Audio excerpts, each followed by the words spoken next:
ที่เคยวาดฝันมีเพียงกันตลอดไป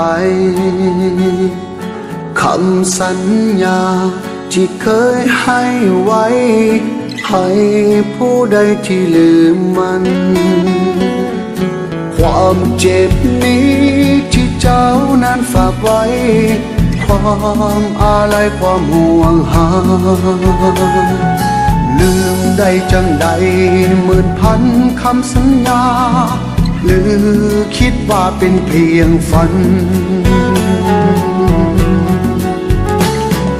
เมื่อมาพบแล้วก็มาจากแสนลำบากน้ำตาใจก็อาจฝืนหลังเจ้าเอาไว้ปล่อยเจ้าไปตามปรารถนาแต่ชีวิตก็ยังศรัทธาอยู่ยิ้มและสู้มันเอาไว้ฟ้าหลังฝนคงจะสดใสลบล้างแผลใจความทรงจำ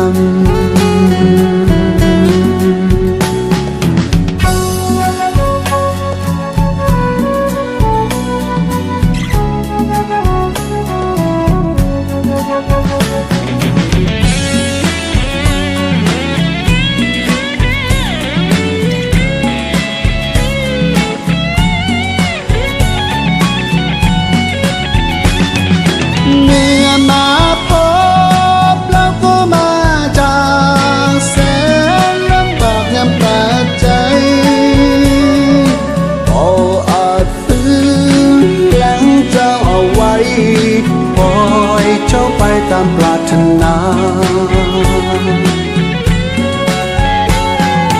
แต่ชีวิตก็ยังศรัทธาอยู่ยิ่งและสู้มันเอาไว้ฟ้าหลังฝนคงจะสดใสลบล้างแผลใจความทรงจำ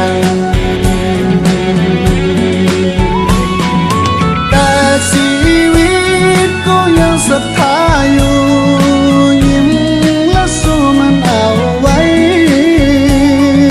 ฟ้าหลังฝนคงจะสดใสลบล้างแผล